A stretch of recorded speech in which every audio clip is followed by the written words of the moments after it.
Di rumah sudah disiapkan peralatan pemakaman, tapi saya berdiri di muka pintu itu orang banyak itu nggak tahu.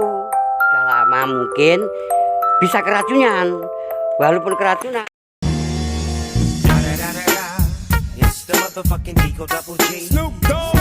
Walaupun keracunan.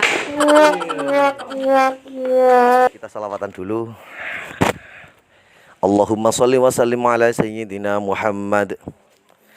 Sallallahu ala Muhammad. Sallallahu alaihi wasallam. Sallallahu ala Muhammad. Sallallahu alaihi wasallam.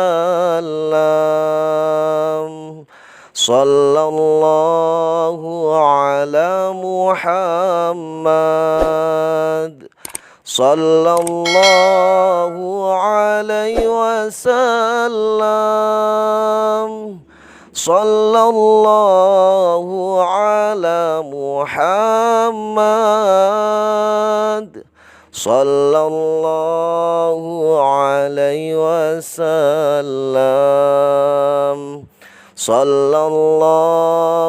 alaihi wasallam. Allahumma sholli wa sallim ala sayyidina Muhammad. Assalamualaikum warahmatullahi wabarakatuh. Waalaikumsalam. Bismillahirrahmanirrahim. Hamdan wa syukranillah. Amma ba'du. Sahabat-sahabat subscriber Gusam Official, sahabat-sahabat ya Allah, yang saya hormati, yang saya muliakan, dan tentunya dimuliakan oleh Allah Subhanahu wa taala. Saya selalu istiqomah teman-teman untuk selalu mendoakan para penonton yang sedang menonton sekarang. Saya doakan semoga dijaga kesehatannya oleh Allah Subhanahu wa taala. Yang sedang kurang sehat segera dipulihkan kesehatannya oleh Allah Subhanahu wa taala. Yang sedang mempunyai urusan rumit, Masya Allah, segera dimudahkan urusan-urusannya oleh Allah Subhanahu wa taala. Yang sedang mencari jodoh, ini segera dipertemukanlah jodohnya oleh Allah Subhanahu wa taala. Baik teman-teman, kali ini saya nyuting-nyuting sendiri, disyuting dengan istri saya di belakang. Tapi kali ini berbeda, saya tidak sedang membantu pasien, tapi saya di sini mendatangi. Saya di sini mendatangi beliau, seseorang yang ada di samping saya. Beliau mempunyai cerita kisah-kisah mistis tertentu. Kisahnya apa saja? Mari kita tanya-tanya beliau yang ada di samping saya.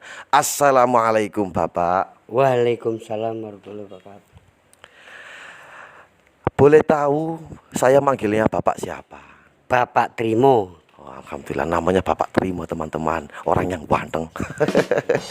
Baik Bapak Trimo, terima kasih atas waktunya. Begini saya kesini mau tanya-tanya.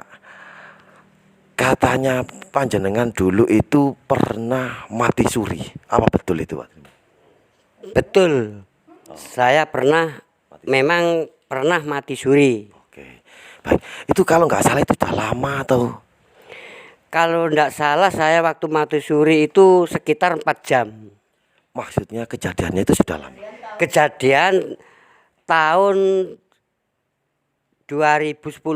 2010. Tapi saya tanya dulu Pak Trimo. Ya. Saya dengar-dengar istrinya Pak Trimo ini banyak. Apa betul itu?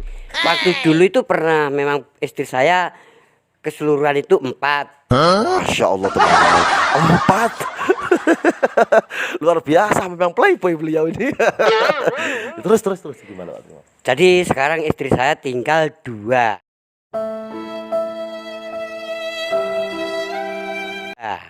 Oh, itu sah. Yang 4 itu yang sah dulunya itu 3.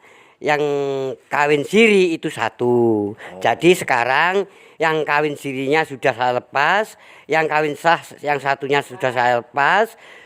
Sekarang istri saya yang sah masih 2. Oh, oke. Masih 2 teman-teman. Baik teman-teman, kita mau tanya-tanya masalah mati suri. Tapi saya tanya-tanya dulu suka saya masalah apa istrinya ini kok bisa sampai dapat 4 itu gimana itu? Sedikit aja ceritakan Pak Trimo. Ya emang menurut perjalanan saya ini emang ya ndak tahu lah, pokoknya ada orang perempuan yang mau saya nikah ya saya nikah. Oh ya, baik. Apakah Anda punya amalan-amalan tertentu atau punya sikap jimat-jimat tertentu, Pak? Kalau amalan antara jimat saya tidak punya, cuman hati saya yang memang mencintai seseorang itu. Oh, jadi teman-teman, Bapak Trimo ini mencintai wanita-wanitanya itu dengan hati. Baik, Pak Trimo.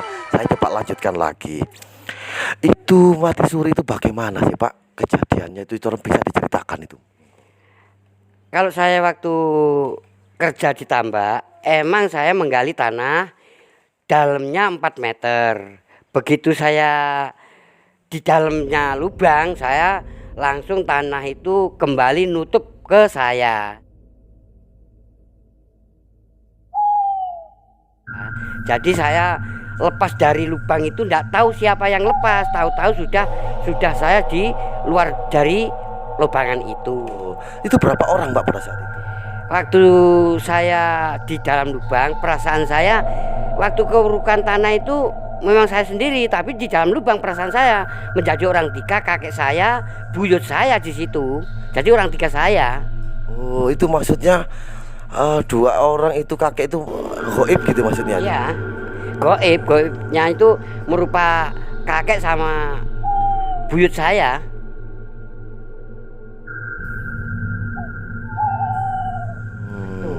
Terus bagaimana kelanjutan? Nah, kelanjutannya saya ini lepas dari lubang, terus saya pulang ke rumah. Lah tahu-tahu di rumah itu di rumah menerima orang nyelawat. Jadi sembarang seperti peralatan jenazah itu sudah komplit waktu itu lah. Jadi saya ditanggapi di rumah. Saya nggak bisa berkata di situ, nggak bisa menjawab karena mulut saya itu seperti tertutup. Gitu ya. Loh, setelah tertimbun tanah, bagaimana jenengan caranya bisa pulang itu? Kok bisa pulang? Bagaimana? Nggak tahu siapa yang mengeluarkan dari lubang itu, ya kakek saya itu pernah nolong saya. Oh gitu. Iya. Apa yang panjenengan rasakan ketika panjenengan tertimbun? Apa yang panjenengan rasakan kok bisa sampai seperti itu? Yang saya rasakan waktu itu saya diajak orang pakai baju jubah putih, warna putih. Saya diajak ke rumahnya dia. Lah perumahan itu lahannya memang pergunungan. Nah waktu itu ada rumah besar sekali, yang satu ya juga besar sekali. Sebelahnya rumah itu ada lautan besar. Ada yang lautan itu warna biru, ada yang lautan warna putih. Jadi yang putih itu jadi mengeluarkan asap, orang cantik, orang ganteng-ganteng di situ banyak. Itu yang jenengan alami ketika jenengan tertimbun itu ya? Iya, waktu saya alami saya tertimbun itu di situ. Habis itu saya mau ikut mandi di situ. Jangan, bukan hakmu itu. Siapa yang bicara itu, Pak? Ya orang yang pakai baju putih. Ya.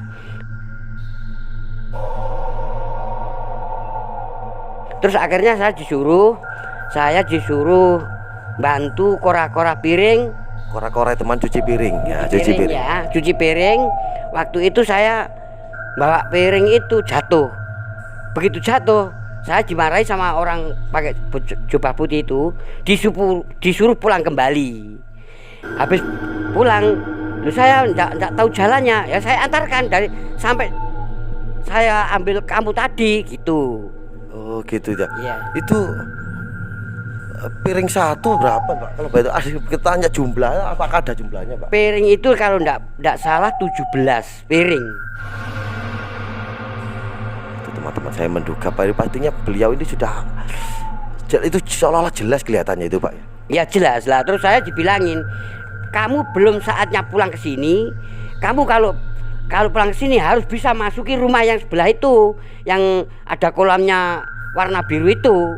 Kalau kamu belum bisa ke situ, jangan pulang dulu gitu bilangnya.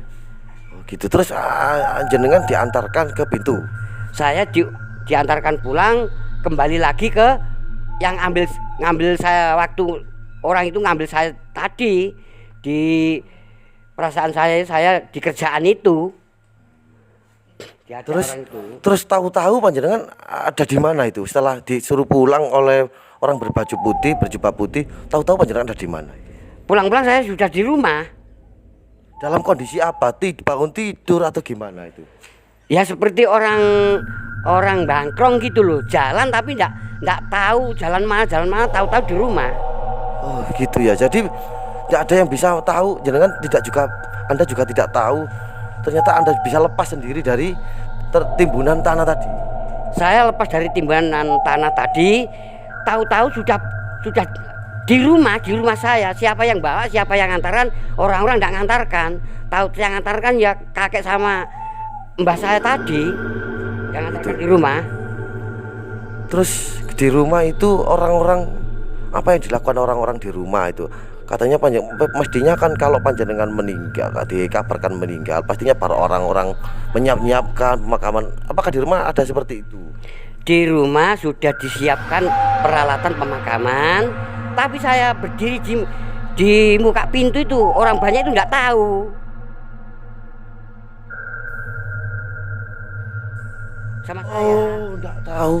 Ya, tahu-taunya saya mendengar tangisan anak kecil coer-coer gitu. Jadi orang-orang lola itu Pak Trimo sudah pulang, siapa katanya meninggal, itu baru tahu. Terus saya dipegang, ditanyai, saya tidak bisa menjawab karena saya seperti orang bisu. Oh gitu ya. Ya. Luar biasa teman-teman. Sampai sini itu menegangkan ceritanya. Baik, terus bagaimana reaksi keluarga ketika melihat Anda pulang sudah dikabarkan mati tapi ternyata tahu-tahu pulang? Loh, kok ada, bagaimana reaksi keluarga Anda pada saat itu? Jadi keluarga saya itu waktu itu masih di tempat lobangan yang saya terpendam tadi. Oh, mencari. Iya, belum digali saya. Oh, belum digali. Iya. Terus apakah keluarga bersama polisi atau gimana? Nah, waktu di situ tidak ada polisi. Waktu itu cuma keluarga sama tetangga. Sama tetangga. Terus akhirnya saya sudah di rumah itu, di sana masih ada yang gali. Itu. Ya, jadi pulang dari lubang itu saya orang-orang itu enggak tahu kalau saya sudah lepas dari situ. Dan saya juga ya enggak tahu siapa yang ngantarkan saya, siapa yang megang saya bawa pulang. Ya tahu-tahu saya kakek saya tadi. Tahu-tahu di rumah enggak ada orang tahu. Saya ingat ada jeritan anak kecil. Habis gitu saya, loh, kelihatan orang banyak. Loh, kok di rumah kok banyak orang? Itu dalam perasaan saya gitu, tapi saya nggak bisa bilang seperti orang bisu. Oke, baik. Gitu. Terus ketika Bapak datang ke rumah, terus orang-orang kan mestinya kan kaget. Loh, itu kan Pak Trimo gitu-gitu. Terus dari itu ngabari keluarga yang ada di tertimbun di lokasi tadi. Bagaimana reaksi keluarga ketika pada saat itu mendengar panjenengan masih hidup? Ya, keluarga saya semua tetangga itu emang bilang gini, mustahil kalau orang gali tanah kok bisa pulang sendiri. Siapa tadi yang ngantarkan? Saya nggak bisa menjawab karena apa? Saya masih bisu, ya masih kaku uang saya, nggak bisa buka mulut.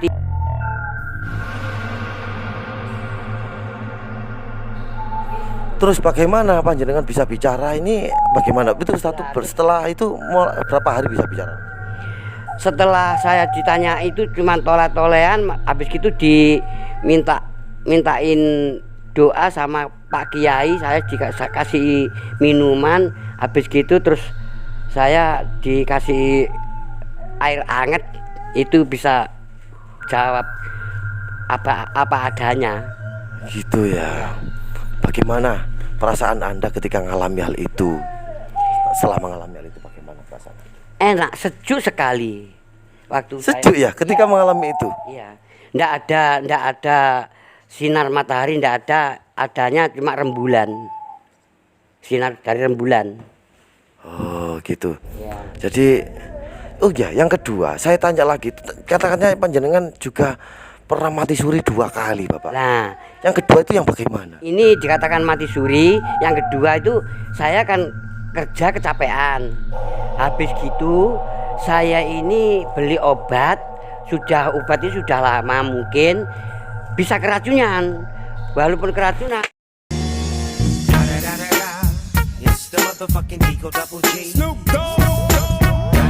Walaupun keracunan, walaupun keracunan, walaupun keracunan. Walaupun keracunan. Baik teman-teman, maaf barusan kita ganti kursi karena kursinya rusak. Nah itu jadi kita terpaksa habis potong videonya barusan. Baik Pak Trimo, kita sekarang ganti ini teman-teman. Nah ini di sini gitu. Lihat. Baik, saya coba tanya-tanya ke Pak Trimo lagi. Ya. Yang kedua itu mati suri yang kedua ya? Ya. Ya pernah mati suri 2 kali ya? Ya. Yang kedua itu bagaimana Pak ceritanya? Ceritanya saya kecapean, habis kerja kecapean. Habis gitu saya mandi, habis mandi makan, habis makan saya minum obat. Nggak tahu obat itu sudah lama entah baru nggak tahu. Akhirnya saya keracunan sama obat itu. Ya saya bisa mengeluarkan air yang saya minum, ya keluar nasi yang saya makan tadi keluar semua. Habis gitu saya nggak tahu-taunya saya ini sudah gelap. Nah, itu rekayasa istri saya cari minuman air degan itu lama kan, ada 1 jam. Jadi saya sudah meninggal, dikatakan orang meninggal saya. Habis gitu saya di rekayasa istri saya bagaimana air degan itu bisa masuk. Habis gitu dimasukkan bisa masuk, saya bisa sadar lagi. Itu perasaan saya sudah di rumah yang saya dikasih tahu sama orang yang ngasih tahu itu rumahmu itu tadi. Ketemu orang berbaju putih itu tadi lagi. Iya. Ketemu itu. Aduh teman-teman, luar biasa itu. Kita terlepas, kalian terlepas percaya atau tidak percaya juga tergantung yang mempercayai. Tapi ini apa yang dialami beliau ini, dan banyak masyarakat di sebelah rumahnya, di sekitar rumahnya itu mempercayai hal ini. Dan memang beliau di luar nalar Pak Trimo, dari tertimbun tanah terus bisa sampai ke rumah sendiri. Oke. Saya kok ke rumah itu posisinya turunnya itu dekat atau jauh Pak Trimo? Kalau saya memang waktu itu saya orang nggak punya, jadi saya ini disuruh kerja di orang tambak. Saya alami kerja di tambak itu dari rumah desa sampai ke tambak itu sekitar 5 kilo. Tapi waktu saya terjadi di dalam lubang itu, saya perasaan saya di lubang itu sama kakek sama buyut saya itu di situ. Tapi tahu-taunya saya dibawa pulang kakek itu lihat mana tahu-taunya ya sudah di rumah. Jadi orang-orang nggak tahu, bawa pulang saya nggak tahu. Jadi lubangnya itu masih tetap buntu. Oh gitu, jadi saya menafsirkannya tahu-tahu beliaunya ini ada di rumah. Jadi orang-orang yang di depan rumah itu nggak tahu ya, nggak tahu ada di rumah. Aduh, ini mencengangkan teman-teman. Harus digarisbawahi teman-teman, baru kali ini saya mendatangi seseorang untuk menanya-nanya. Mungkin saya menanya-nanya yang seperti ini baru kali ini teman-teman. Dimaklumi mungkin agak sedikit belepotan, sedikit pertanyaannya ada yang kurang. Mungkin bisa kalian tulis di kolom komentar jika ada pertanyaan-pertanyaan, nanti akan saya sampaikan ke beliaunya lagi. Gitu teman-teman. Oke Pak Trimo, saya tanya lagi, Anda ini umur berapa sih Pak?